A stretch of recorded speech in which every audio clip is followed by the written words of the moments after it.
Oi,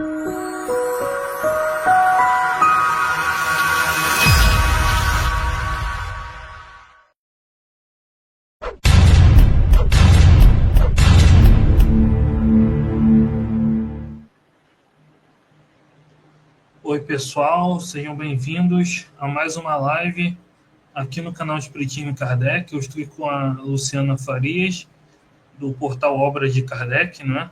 Ela vai falar um pouco sobre o trabalho, né, que foi elaborado, né, junto com o Jorge Lira, né? Então, Luciana, é um prazer tê-la aqui. Muito obrigado por aceitar o convite. Olá, boa noite. Obrigada, Eric. Obrigada a todos que estão aqui nos assistindo por prestigiar essa apresentação. Sim, esse trabalho foi feito um trabalho, eu e o Lira, Luiz Jorge Lira Neto, fizemos um trabalho para o último ELIP, e ele já veio aqui, né, Eric? Já fez a apresentação de um pedaço do nosso trabalho e combinamos que eu faria a complementação, falando um pouco sobre a história do Céu e o Inferno, da escrita e da atualização.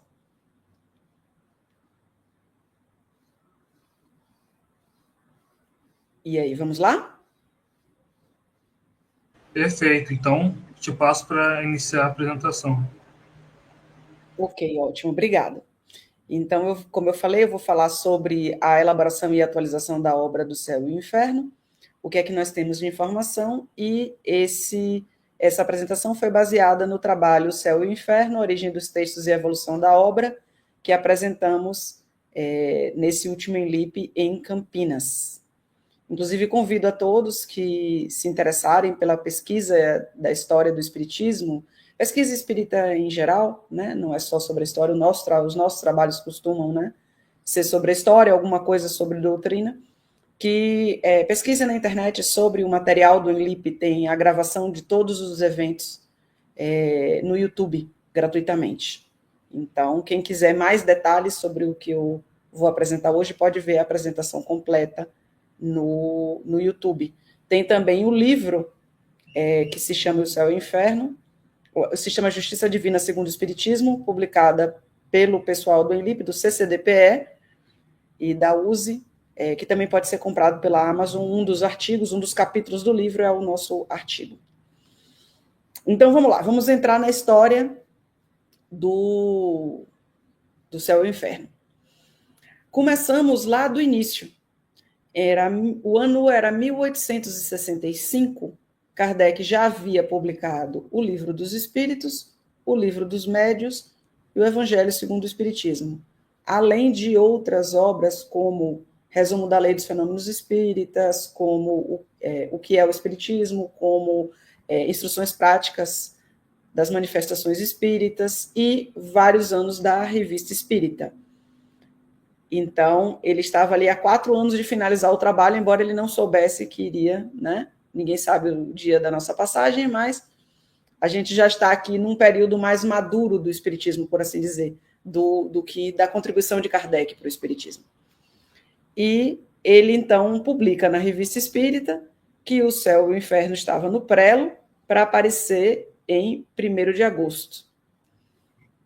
E é interessante porque a gente tem, né, o Evangelho segundo o Espiritismo, a Gênese, os milagres e as predições segundo o Espiritismo, e o Céu e o Inferno também é segundo o Espiritismo, porque é o Céu e o Inferno ou a Justiça Divina segundo o Espiritismo. Ele tem um título e tem um subtítulo.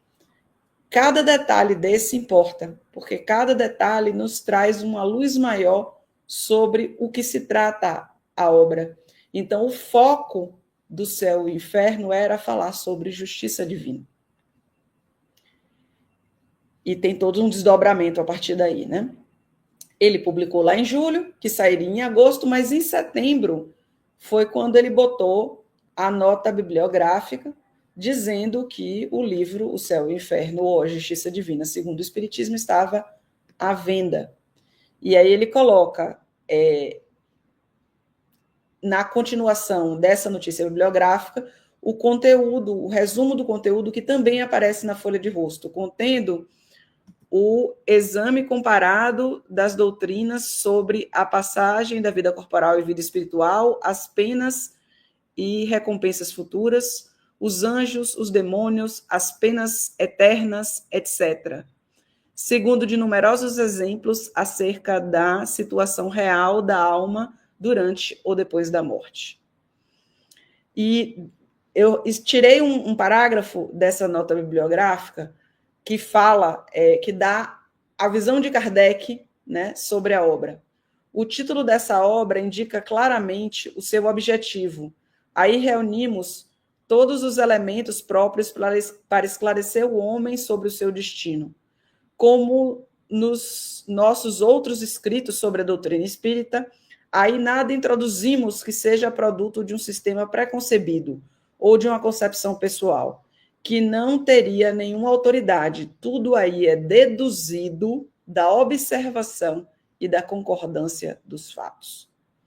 Então, é interessante ele chamar a atenção do método de trabalho dele e do título da obra, para que a gente possa ter essa conexão com o que é que ele está tratando neste momento.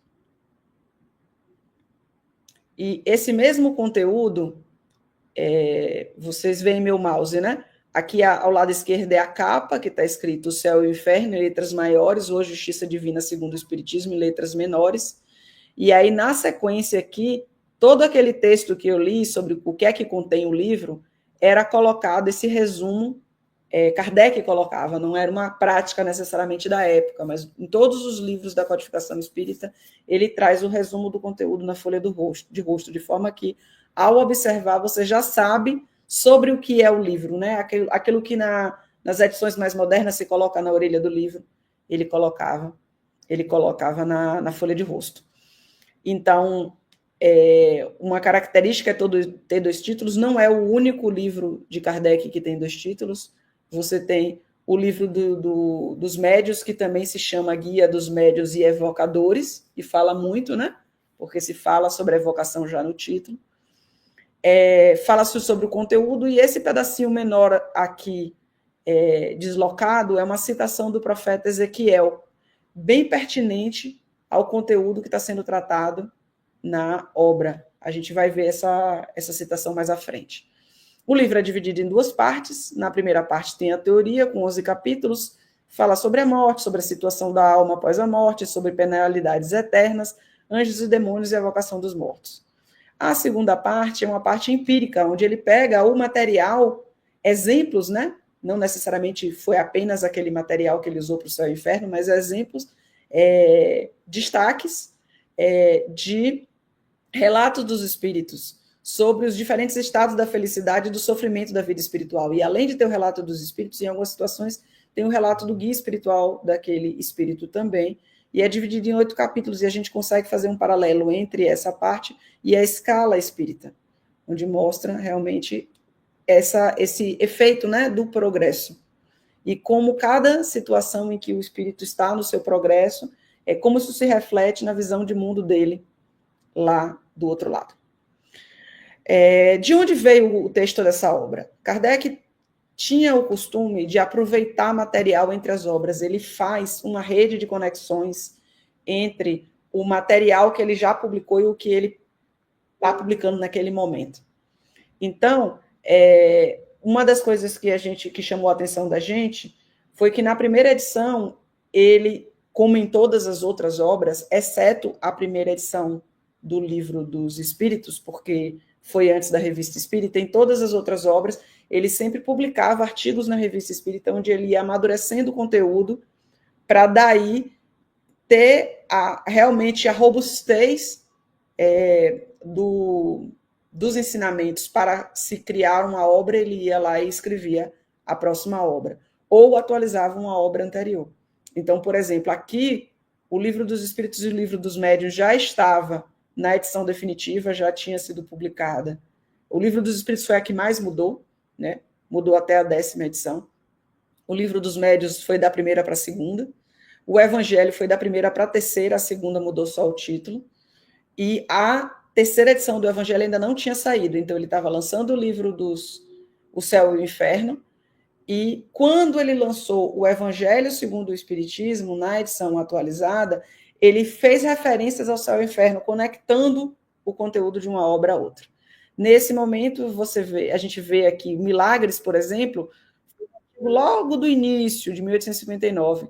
E o último, Onde é o Céu, é de 1865. Então, a gente vê que, de fato, as coisas vão progredindo e amadurecendo.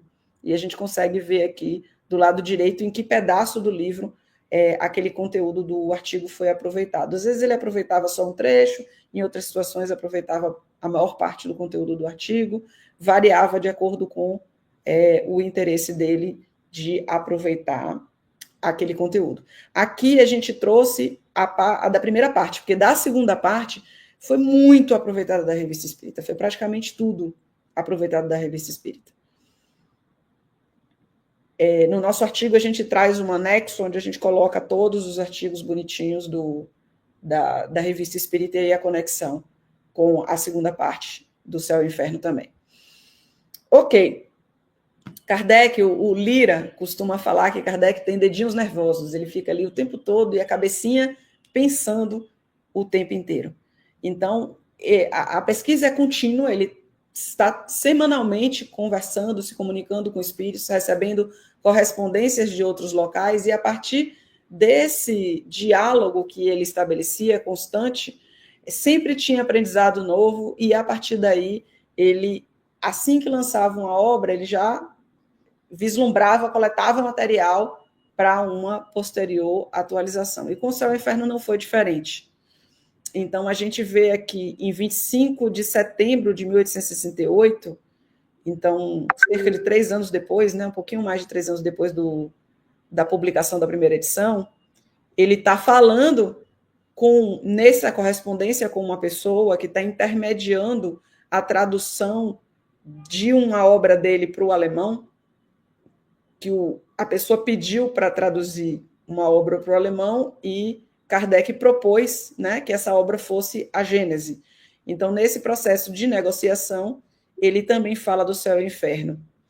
Então, ele responde para as pessoas, olha, dado que o Livro dos Espíritos e o Livro dos Médiuns foram traduzidos pelo senhor Del Reis, não sei como pronuncia o nome dele, a obra mais importante a ser traduzida e aquela que faria, no momento, o maior sucesso na Alemanha é a Gênese.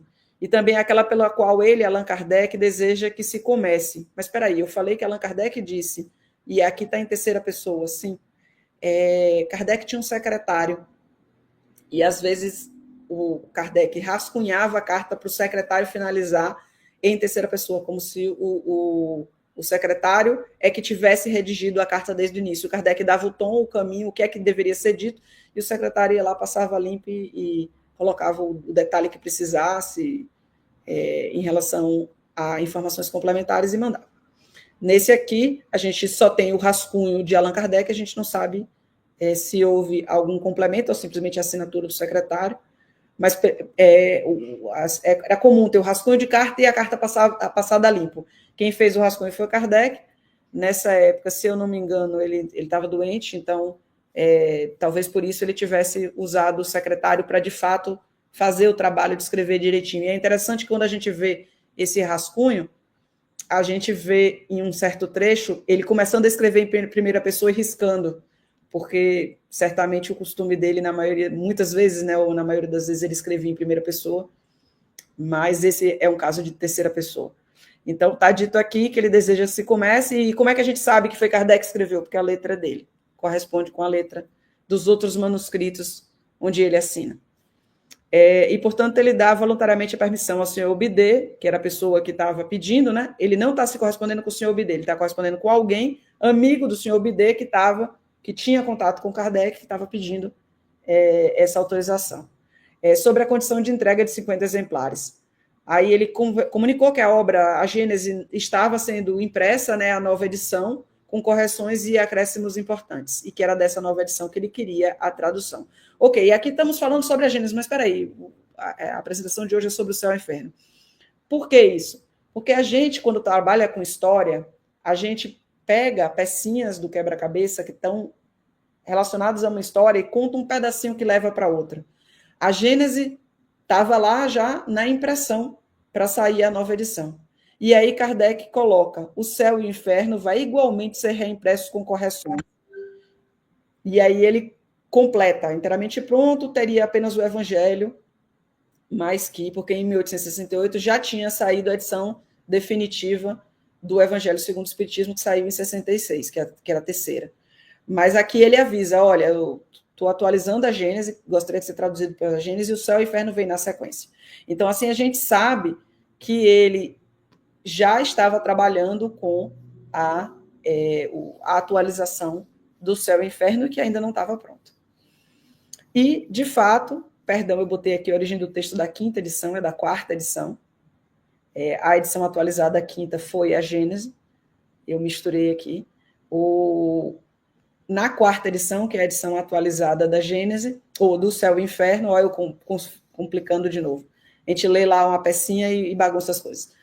Voltando aqui, a edição atualizada do Céu e Inferno saiu com apenas um artigo aproveitado da Revista Espírita, e foi logo um artigo bem próximo da época que ela foi lançada, que foi A Carne é Fraca.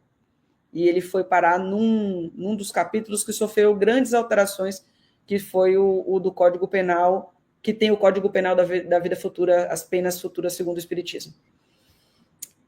Então, e quando o Céu e o Inferno ficou pronto? A gente sabia que a Gênese estava lá sendo impressa, né? Já estava na tipografia os manuscritos sendo impressos em setembro de 68, e que o Céu e o Inferno ia na sequência. Quem conta para a gente é Amélie Boudet. No período 1872-73, ela trabalhou, foi um dos anos em que ela trabalhou no Conselho de Fiscalização da Sociedade Anônima, que passou a deter os direitos sobre as obras de Allan Kardec, e lá ela fez um inventário patrimonial, onde ela faz uma retificação contábil. Uma das coisas que ela coloca nesse inventário foi uma retificação contábil do quê? Do valor de custo da obra O Céu e o Inferno, que tinha sido lançado lá no valor daquele patrimônio, daqueles exemplares, né, do Céu e o Inferno que ainda não tinham sido vendidos, eles tinham um valor de custo unitário e esse valor tinha sido declarado incorretamente. E aqui nesse retângulo a gente destaca, está escrito Céu e Inferno, quarta edição, fevereiro, impressa em fevereiro de 1869. Então, assim que a gente sabe que Allan Kardec conseguiu concluir o trabalho dele de atualização também do Céu e o Inferno em vida, um pouquinho antes dele falecer. Ele faleceu no final de março. Então, em 31 de março, ele morre e, infelizmente, ele não teve a oportunidade de ver a edição atualizada do Céu e o Inferno na mão das pessoas. Não pôde coletar as impressões das pessoas sobre a obra, nem sequer anunciar a venda. Quem fez tudo isso foi a Amélie, sua esposa, que foi a primeira sucessora. A partir do momento que o marido morreu, ela tomou a frente, deu o passo à frente, ela já o acompanhava desde o início. A Amélie pode ser considerada a primeira secretária de Allan Kardec, apenas ela tinha uma relação, né, familiar com ele, e diferente dos outros que foram contratados, ela, de certa forma, fazia, né? Ela estava ali disponível voluntariamente fazendo trabalho junto com o marido, e ele reconhece, inclusive, isso, Allan Kardec, em 1865, num artigo chamado Caixa Geral do Espiritismo, da Revista Espírita. Então, a gente viu, estamos estudando, eu, Carlos Sete e Adair Ribeiro, sobre a história da vida de Amélie Boudet. Então, a gente observa o quão próximo ela estava do trabalho de Allan Kardec, quanto ela trocava ideias, né, com o marido por cartas, a gente consegue ver isso, né? Certamente eles trocavam diariamente, e isso não foi documentado, mas quando um viajava, né, às vezes era Amélie, a maioria das vezes Kardec, no que se correspondiam esse registro dessa troca pôde chegar até a gente, e a gente vê aqui nada mais natural que no momento em que ele faleceu, dia 31 de março, no dia 6 de abril, Amélie já estava na Sociedade de Paris, ou Sociedade Parisiense de Espíritas, falando sobre a postura dela, o que é que ela ia fazer, porque ela que foi a herdeira, né, de tudo relacionado ao espiritismo, porque existe o espiritismo e a vontade de fazer as coisas de forma voluntária, de forma a agregar o conhecimento e compartilhar o conhecimento, mas existe a lei. E pela lei, o pseudônimo de Allan Kardec era de Rivail, e por isso ele tinha direitos, para que ela, então, recebeu esses direitos, assim como a Revista Espírita, assim como a Livraria Espírita, que era uma livraria e editora que acabou de ser lançada, né, acabou de ser inaugurada, foi inaugurada dia 1º, no dia seguinte à morte de Kardec, mas foi ele que fez o pedido para o governo francês, foi ele que alugou o espaço, que ele providenciou tudo isso passou para a responsabilidade, né, legal de Amélie Boudet, e ela também assumiu essa responsabilidade diante de todas as pessoas. Chegou e nesse discurso ela fala que ela ia doar anualmente ao Caixa Geral do Espiritismo o excedente dos lucros, e aí explica sobre a Revista Espírita e etc.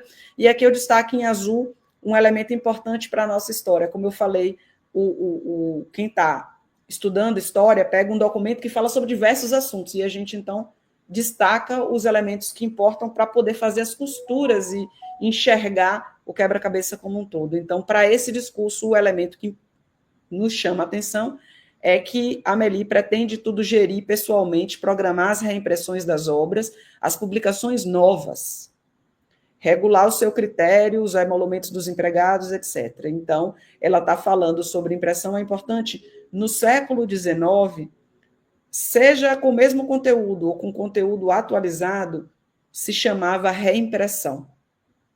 Hoje em dia se chama reimpressão só quando repete o conteúdo. A gente tem que tomar cuidado com uma casquinha de banana chamada anacronismo, quando a gente analisa alguma coisa de uma época com a lente, com a compreensão do que vale hoje. Então, ela está falando sobre reimpressão e sobre publicações novas, etc. E aí ela diz também que a Revista Espírita pode publicar artigos com a condição expressa de serem previamente sancionados pela proprietária e pelo comitê de redação. Então, aqui a gente vê que ela não delegou nada para ninguém. Ela não ficou de fantoche, de marionete, com pessoas, com outras pessoas à frente, dizendo a ela o que ela tinha que fazer. Foi ela mesma que foi à frente e se posicionou, né, como proprietária de responder por tudo aquilo, o legado que o marido deixou. E assim a gente vê ela fazer. E assim a gente tem inúmeros documentos onde a gente enxerga o trabalho de Amélie. Então, logo em junho de 69,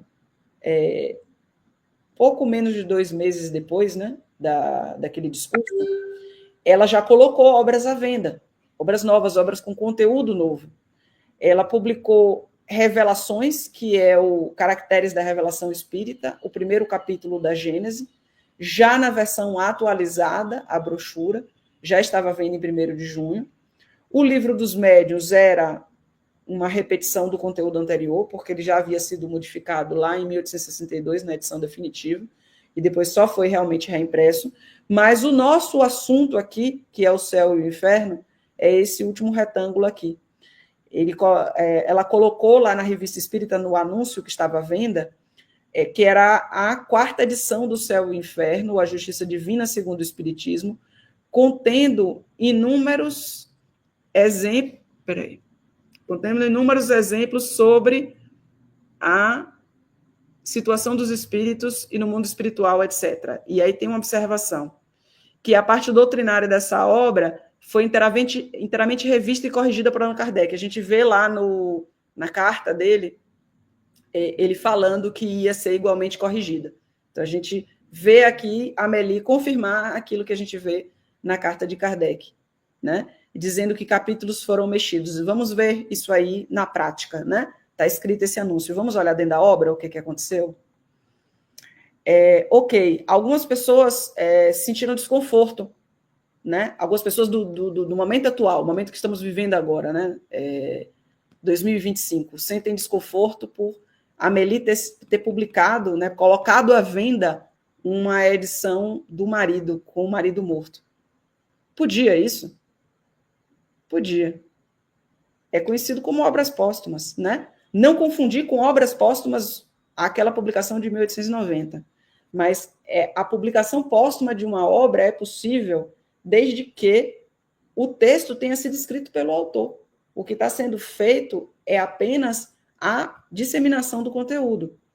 Então, Allan Kardec já havia providenciado, inclusive, a impressão, que a Amélie disse que estava impressa em fevereiro. Então, ela, como herdeira, ela poderia publicar, aqui é uma previsão legal, para a morte do autor com obra concluída sem ter sido publicado. É um dos livros lá de propriedade literária lá da época da França. Né? A morte do autor não influencia o contrato celebrado com uma editora quando a obra objeto desse contrato estiver totalmente concluída, o manuscrito está completo. O autor, durante sua vida, comprometeu-se a entregá-lo para o editor. Seus herdeiros estão, obviamente, vinculados à mesma obrigação. Talvez você esteja pensando do que é que ela está falando. Talvez você não tenha ouvido esse desconforto das pessoas de que o Céu e o Inferno não foi escrito, não foi atualizado por Allan Kardec, sim por terceiros. Se você não ouviu falar sobre isso, ótimo, porque realmente não foi. Agora, se você tiver ouvido falar sobre isso, aqui está a história que a gente conta, falando sobre, de fato, ter sido Allan Kardec e que Amélie Baudet teria direito de publicar essa obra. E a gente vê, inclusive, a Amélie divulgando num outro documento que ela havia publicado obras póstumas do marido. O marido acabou de falecer, estamos aqui em julho, entre julho e agosto de 1869, e a Amélie já está falando de publicações póstumas, sim, porque foi o que aconteceu. É natural, né, gente? O autor tinha acabado de escrever o conteúdo, já estava trabalhando para a publicação, tanto da Gênese, que já havia sido enviado para a editora, para a gráfica, desde de 1868, como Céu e Inferno, que foi em 69, no início de 69, fevereiro. Nada mais normal do que a esposa concluir o trabalho e sair logo depois, né? E um dos trabalhos que a Amélie fez quando ela foi suceder Kardec era concluir o trabalho dele de deixar a personificação, né, do processo de levar adiante o espiritismo e transformar em uma coisa coletiva, em uma estrutura coletiva. Ele, inclusive, fala isso lá sobre a Constituição Transitória do Espiritismo, em dezembro de 68, que ele fala sobre a possibilidade de se instituir como uma sociedade, se fosse o caso, e foi o que a Amélie fez. Esse aqui é o documento da criação da sociedade, o registro no cartório da criação da sociedade, e ela aporta, digamos assim, coisas com valor monetário, e é o aporte desses elementos que faz com que ela receba cotas. Ela não coloca dinheiro dela, ela coloca o quê? As coisas que estavam em nome de Allan Kardec, que passaram para ela, e que são, né, por uma questão ética, por uma questão óbvia, do espiritismo, que foi a livraria espírita, o jornal e as obras. E aí ela escreve aqui, nesse item segundo, de todas as obras de Allan Kardec sobre o espiritismo, incluindo suas obras póstumas. Então, ela não está confundindo isso com o livro Obras Póstumas, que foi publicado depois. Essas obras póstumas são as obras cujo conteúdo foi elaborado pelo marido em vida e que ainda não tinham saído a público, e ela terminou esse trabalho. E ela entregou a 4ª edição do Céu e o Inferno, ela entregou a 5ª edição da Gênese, e ela entregou todas as outras, né, os exemplares de todas as outras edições de todas as outras obras. Ok. Então, essas são as 3 primeiras obras póstumas de Allan Kardec, né, publicadas póstumamente. Eu vou dar um exemplo, inclusive, que aconteceu recentemente no Brasil, né, num tempo mais próximo do nosso, de uma situação equivalente, que foi de Hermínio de Miranda, Os Procuradores de Deus. Ele tinha feito a primeira edição, combinou com a editora que faria uma atualização da obra, ele fez a atualização, e enquanto estava no processo de publicação da obra, ele faleceu. E aí a filha dele levou a editora Correio Fraterno, e eles publicaram a obra escrita, Hermínio de Miranda, a obra dele. Então, isso às vezes a obra é póstuma, tem um outro exemplo de obra de Hermínio Miranda, eu não lembro o nome, em que era uma obra inteiramente nova, o manuscrito estava lá e ela foi publicada depois da morte. A gente costuma ver isso. O Diário de Anne Frank é um exemplo clássico, né? Clássico para mim, pelo menos, de obra póstuma, né? Mas aqui a gente está falando de atualização, né? Conteúdo póstumo de obra. É interessante porque quando a gente enxerga isso aqui, as pessoas às vezes me perguntam: e o que é que isso interessa para mim? Para que eu preciso saber da história do Espiritismo? Eu quero aprender o Espiritismo e evoluir. Ok. Se isso é o que interessa a todo mundo, com certeza. Aproveitar o conteúdo que o Espiritismo nos oferece, o ensinamento, a doutrina, e principalmente não apenas saber, não parar no saber, mas ir até o praticar. Porque é a prática que, de fato, vai levar à evolução. Agora, quando a gente se aproxima da história, a gente vai um passo a mais. Senão, a disciplina de história da humanidade como um todo não faria sentido. A ideia é que, à medida que você conhece a história de o que é que aconteceu, pelo que é que precisou passar, quem são as pessoas, qual é o exemplo que aquela pessoa traz, isso reforça, isso enriquece o nosso contato com a pessoa que trouxe esse conteúdo. Nos aproxima de quem era Allan Kardec, quem era o autor, quem era Amélie Boudet que estava do lado dele. E tudo isso que eles fizeram para que a gente pudesse ter a obra hoje. Eu diria que, para mim, traz um sentimento muito gostoso, muito quente de gratidão. E fechando agora a etapa de falar sobre o processo da elaboração e da evolução da obra, eu vou entrar para falar sobre o texto. O que é que mudou? Qual foi o benefício? A Amélie não colocou lá, na observação, que a obra havia sido revista e corrigida e acrescentada, etc. Do que é que ela está falando? Foram várias atualizações. Eu peguei alguns principais aqui para compartilhar com vocês. Primeiro item que eu queria chamar a atenção é sobre aquela citação de Ezequiel. Lembra que eu estava falando lá no início da minha apresentação sobre a folha de rosto e falando que tinha uma citação de Ezequiel logo abaixo do conteúdo? Então, está dito aqui: eu juro por mim mesmo, diz o Senhor Deus, que não quero a morte do ímpio, mas que o ímpio se converta, que ele deixe o mau caminho e que viva. Então, o Ezequiel era o profeta de Israel, reconhecido pela defesa da responsabilidade individual de cada um diante de Deus, de não pesar sobre os antepassados e a culpa pelos males da sua descendência. Tem tudo a ver com o Espiritismo. É a mesma coisa que a gente acredita. E ele já traz, então, o tom do que vai ser tratado, né? Um exemplo de algo que está lá na Bíblia, para vir para o nosso tempo aqui, para o tempo dele, de 1865, para dialogar com as pessoas sobre isso. E aí ele pega esse material, Ezequiel, que tem essa responsabilidade de não falar sobre penas eternas, na primeira edição, dentro do texto, ele apareceu apenas em notas de rodapé, do capítulo das penas futuras segundo o Espiritismo. E aí, quando chegou na quarta edição, Kardec resolveu pegar aquele conteúdo rico, um exemplo concreto de algo na Bíblia contra a eternidade das penas e o pecado original, que era o que ele estava contrapondo em outros capítulos. E ele, então, colocou na quarta edição como um item no final de um dos capítulos, escrito: aos que pretendem encontrar na Bíblia a justificativa da eternidade das penas, pode-se opor os textos contrários, que a tal respeito não permitem nenhuma dúvida. As seguintes palavras de Ezequiel são da mais explícita negação, não somente das penas irremissíveis, mas da responsabilidade sobre a falta do pai do gênero humano teria acarretado a sua raça. O pai do gênero humano, ele está colocando aqui como a história do pecado original de Adão, né?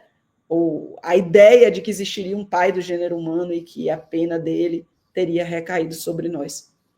E daí ele pegou as citações que estavam na nota de rodapé. E o que ele fez com a nota de rodapé? O que um autor faria. Já que ele converteu em texto, na nota de rodapé ele diz: vide Ezequiel contra a eternidade das penas, etc.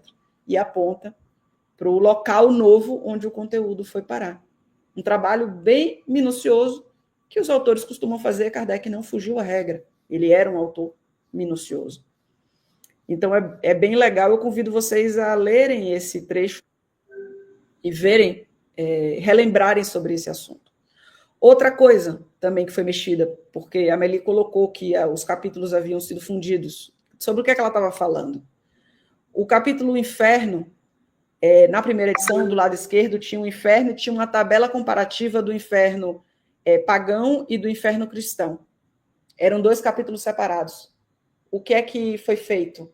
Se juntou esses 2 capítulos e essa tabela passou a ser um pedaço do capítulo do inferno. E aí vieram os capítulos 4 e 5, fundiram-se no 4, todos os abaixo foram renumerados. Uma das coisas que a gente vê também de modificação entre as edições é que na primeira edição não tinha os subtítulos. À medida que ele amadureceu a visão do conteúdo, e muitos foi apenas a colocação do subtítulo, não é conteúdo necessariamente novo, ele veio e subtitulou a obra. Não foi a única obra que ele fez isso nos livros anteriores também. Nos anteriores, alguns tinham alguns subtítulos e ele colocou a mais, como o Livro dos Espíritos, outros, como o Livro dos Médiuns, não tinha subtítulo, ou o Evangelho não tinha subtítulo, e ele colocou. E aí, pronto. Então, essa é mais uma mudança.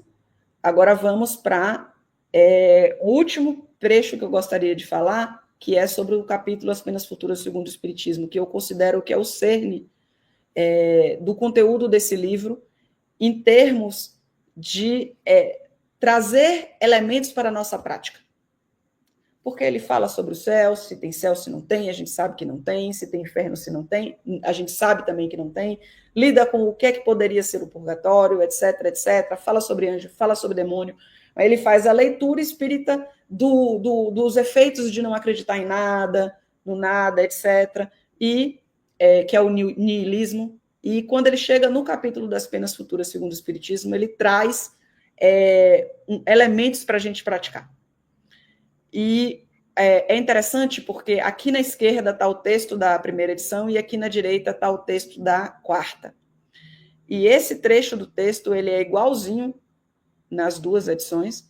E uma das coisas que ele fez foi colocar um título, Código Penal da Vida Futura, que incomodou algumas pessoas. Como assim existe um Código Penal? Uma das características de Allan Kardec era justamente esse humor refinado. Não é um Código Penal para sentenciar em definitivo, mas é um código para você observar, né? Da sua vida futura. Não estamos falando sobre penas? A gente fala sobre penas em que aspecto? A gente tem provas e tem expiações, não é verdade? Então, é uma questão de saber ler segundo o Espiritismo, para a gente não confundir e querer trazer elementos ou significações de outras doutrinas para querer dizer que o que está escrito aqui diz respeito a uma doutrina X, uma doutrina Y, que está fora do Espiritismo. Né? E aí, o que Allan Kardec coloca como abertura desse Código Penal da Vida Futura foi: o Espiritismo não vem, portanto, por sua autoridade privada, formular um código de fantasia. Sua lei, no que refere ao futuro da alma, deduzida de observações feitas sobre os fatos, pode ser resumida nos seguintes pontos.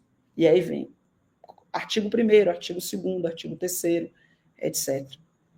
Então, o que Kardec fala é que esse código aqui não é um código feito pelos homens. É uma lei deduzida da observação. A partir do quê? Dos fatos. Relatados por quem? Pelos espíritos. E a partir daí, ela ganha, sim, caráter de lei. A gente não fala de leis naturais, ou leis da natureza, leis de Deus. É sobre esse tipo de lei que Kardec está colocando aqui. Vamos ver, eu puxei o último artigo, inclusive é um artigo incluído apenas na 4ª edição, porque eu considero que ele resume, não só eu, como o próprio Kardec fala isso, que esse artigo é o resumo da lei, para que a gente possa sair daqui com essa reflexão e ver de que forma a gente pode praticar esse conhecimento na nossa vida.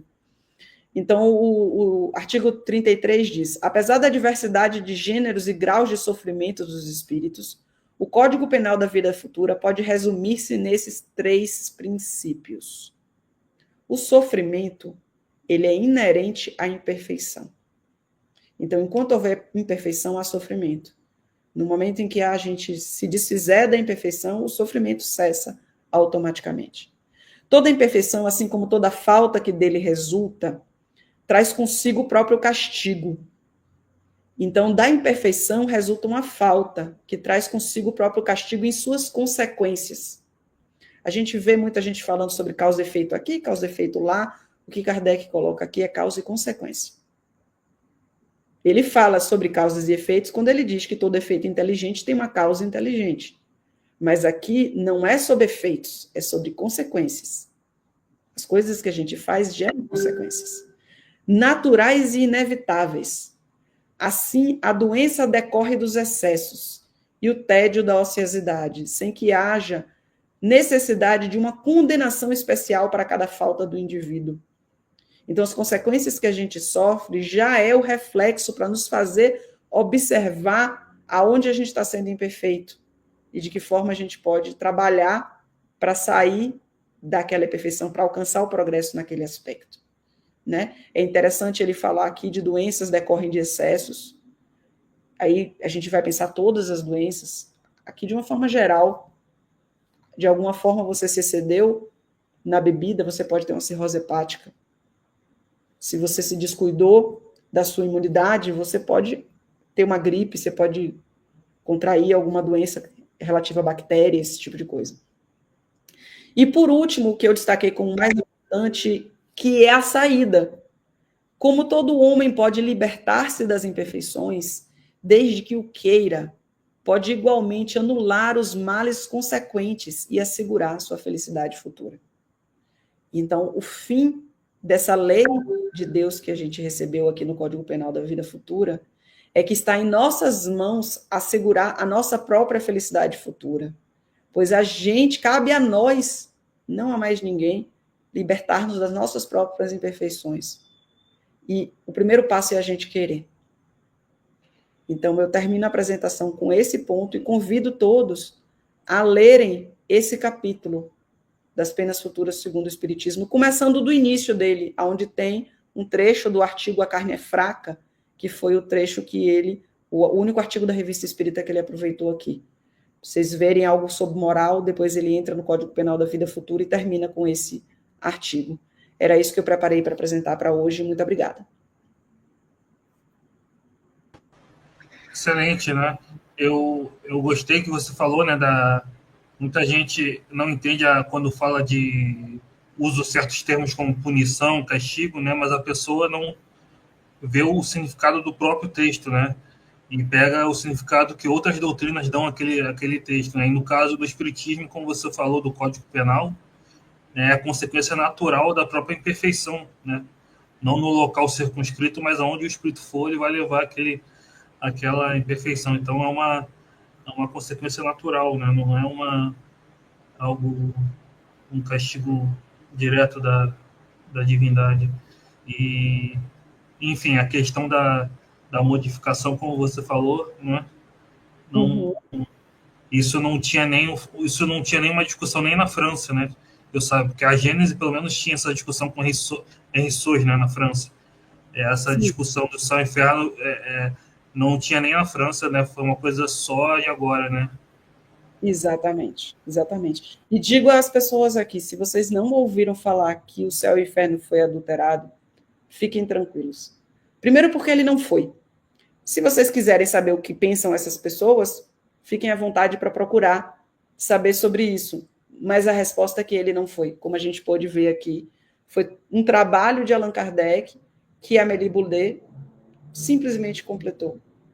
Inclusive, a editora do Céu e o Inferno e da Gênese atualizada foi a editora de Kardec. Antes ele trabalhava com editoras de terceiros e tem toda uma conversa dele com espíritos, aonde que vai colocar fisicamente essa editora ou livraria, escolher o lugar da cidade para colocar isso aí. Tem toda uma construção da decisão de criar essa editora, e esses são os primeiros artigos. Então, a Amélie tinha a faca e tinha o queijo, porque ela tinha o conteúdo do marido e tinha a responsabilidade como editora de publicar. E tudo que ela fez foi cumprir o desejo do marido e a responsabilidade. Mas a gente sabe que tem pessoas que têm que estão por dentro desse assunto, ouviram falar sobre essa adulteração e se tornaram inseguras. Será que adulterou? Será que eu estou lendo um texto de Kardec? Não estou lendo um texto de Kardec? E todo mundo que comprou O Céu e o Inferno, edição da IDE, edição da FEB, edição, tem vários outros, da LAC. Tranquilo, vocês estão lendo a última edição. Tem algumas editoras, como por exemplo a FEAL, que vende a primeira edição. Inclusive, eu vi aqui que tem uma pergunta sobre onde conseguir a edição anterior a esse do final de 1869. A FEB publicou a primeira edição do Céu e o Inferno. O portal Luz Espírita, se você gostaria de obter uma versão gratuita dessa tradução, se eu não me engano, o portal Luz Espírita fez essa. Eu sei que ele fez da Gênese, agora eu estou na dúvida se fez do Céu e Inferno. Se não fez, eu vou fazer aqui um pedido público. Eri Lopes é o tradutor do portal Luz Espírita. Eri, por favor, se você não traduziu a primeira edição do Céu e Inferno, por favor, traduza. Mas eu sei que tem a venda, eu não me lembro se só a FEB e a FEAL fizeram essa tradução. Se quiser ver a cópia da edição em francês, encontra gratuitamente, tanto no Google quanto na Biblioteca Nacional da França, tem em vários locais. É possível baixar. Quem lê francês, inclusive o francês da época não mudou muito em relação ao francês de hoje, é possível ler também.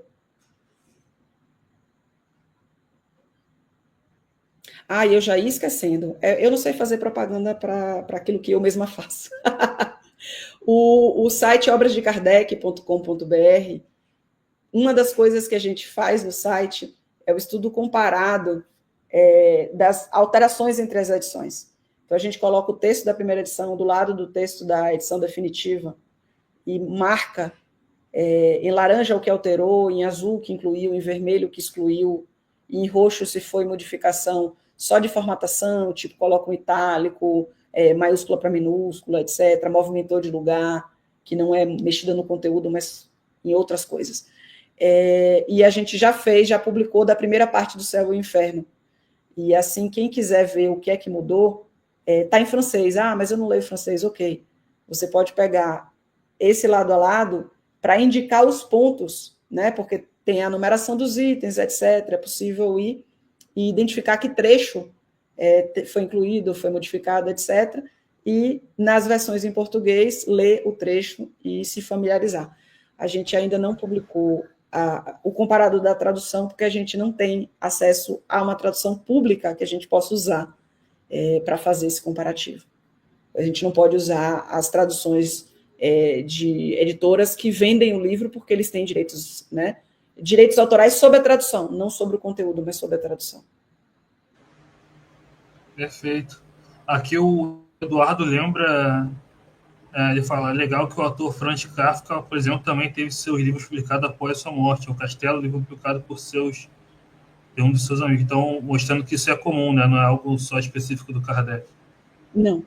E não é algo para se pensar, ninguém faz isso.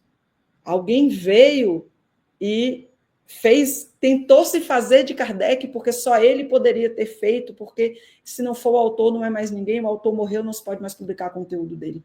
Se existisse tal lei que dissesse trouxesse esse tipo de restrição, a quantidade de ilegalidades no mundo editorial seria muito grande.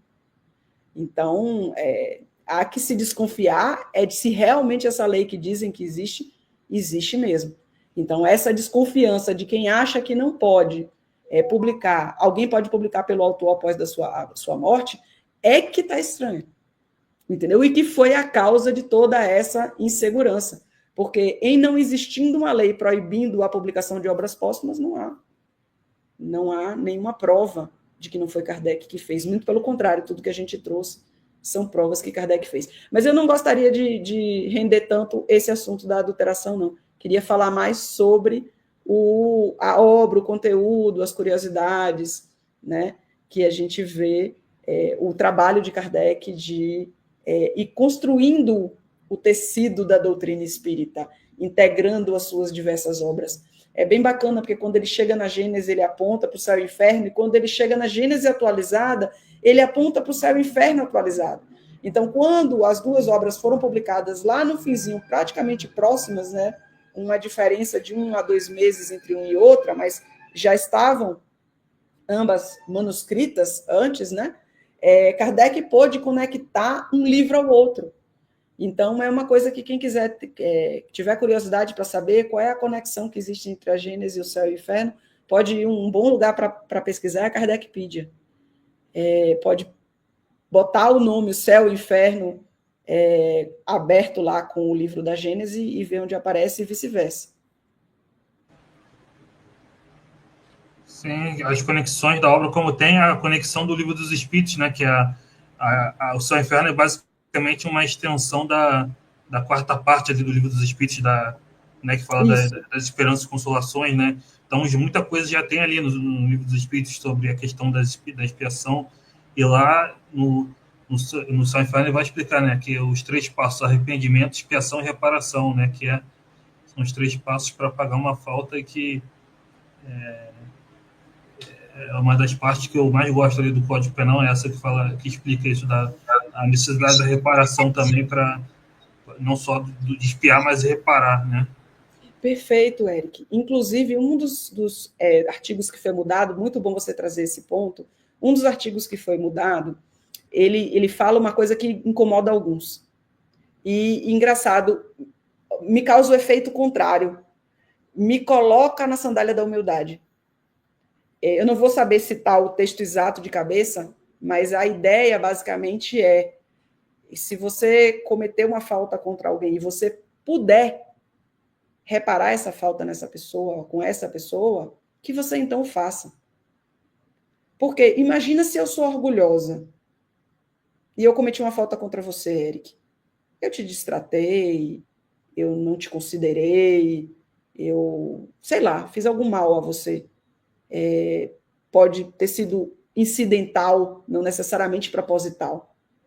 Mas eu tomo conhecimento, cai em minha ficha de que eu cometi essa falta com você, nada mais natural de que eu te procure e diga, Eric, me perdoe, eu fiz isso com você, eu estou arrependida, etc, etc, etc. Inclusive, na Bíblia, a gente vê esse pedido, inclusive, para fazer em vida, né? Se você vem ao altar com alguma oferenda para mim, e você tem uma dívida com seu irmão, deixe isso aqui, vá lá reparar e volte. Certamente um orgulhoso vai se sentir extremamente incomodado de ter que fazer isso. Por quê? Porque ele vai... Então, são duas questões. Uma é reconhecer que cometeu a falta, eu, por exemplo, reconhecer que cometi uma falta com você e saber que eu cometi, e não fazer mais. A outra coisa é a humildade de lidar com a situação. Que efeitos essa falta minha causou em você pode ser nenhum. Eu posso te pedir perdão e você dizer, eu nem considerei isso uma falta, ou considerei e te perdoei. Mas são as consequências, são as tais consequências.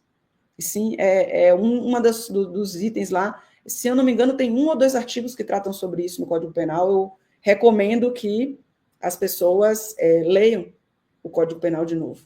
E eu vou, inclusive, quando recomendo para as outras pessoas, eu sempre faço eu mesma. Eu vou, até o final de semana, até domingo, eu me comprometo a pegar o livro do Céu e Inferno e reler esse Código Penal da Vida Futura.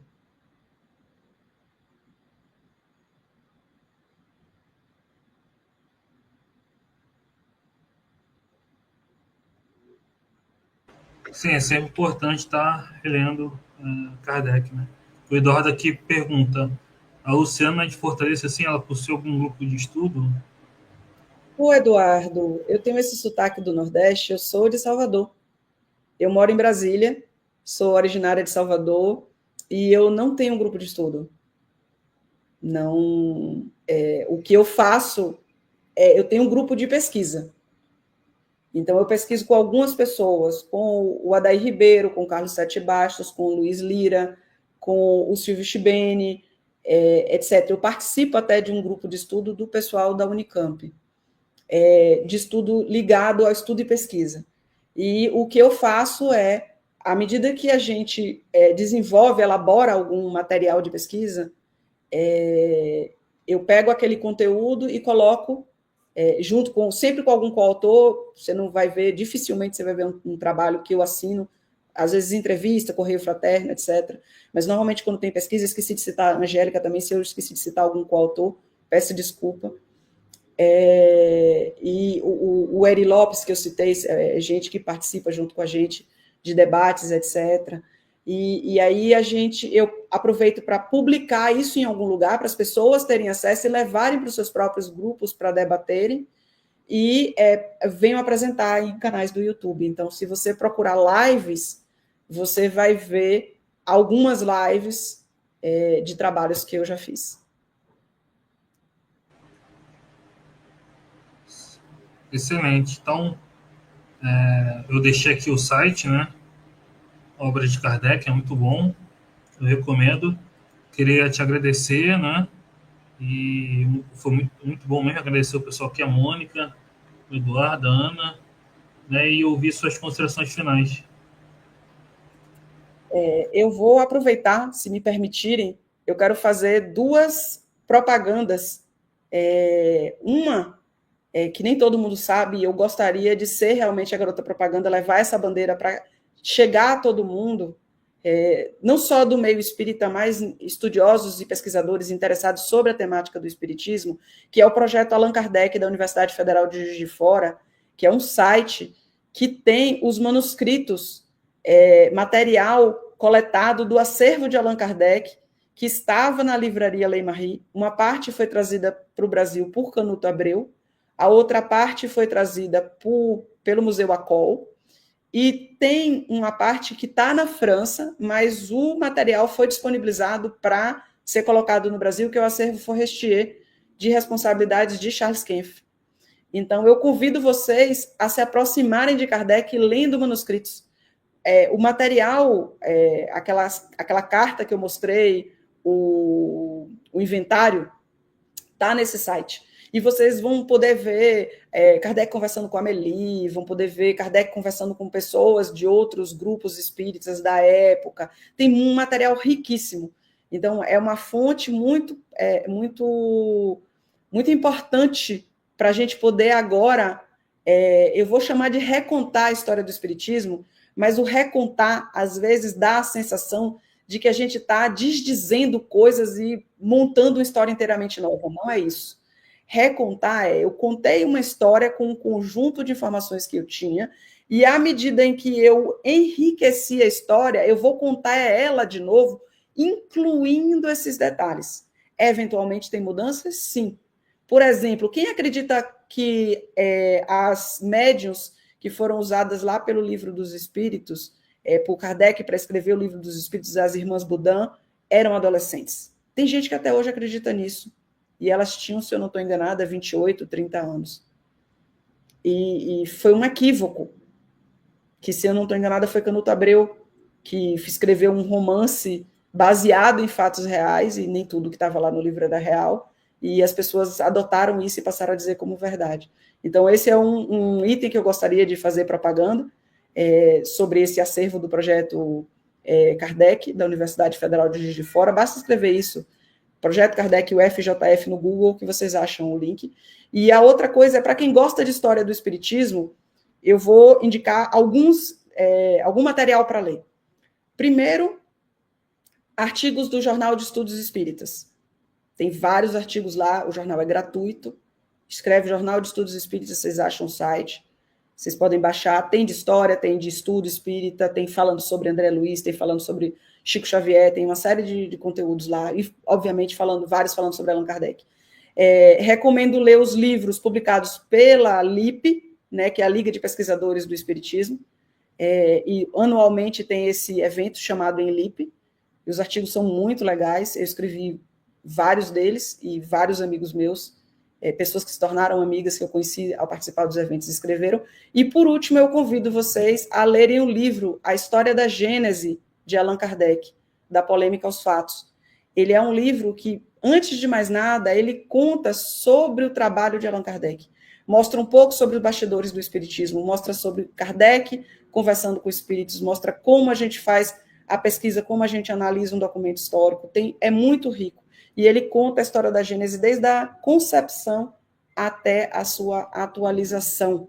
Ela está disponível à venda na Amazon e está disponível à venda em vários outros lugares também, se você colocar o nome desse livro no Google, A História da Gênese de Allan Kardec, e botar meu nome, vocês acham.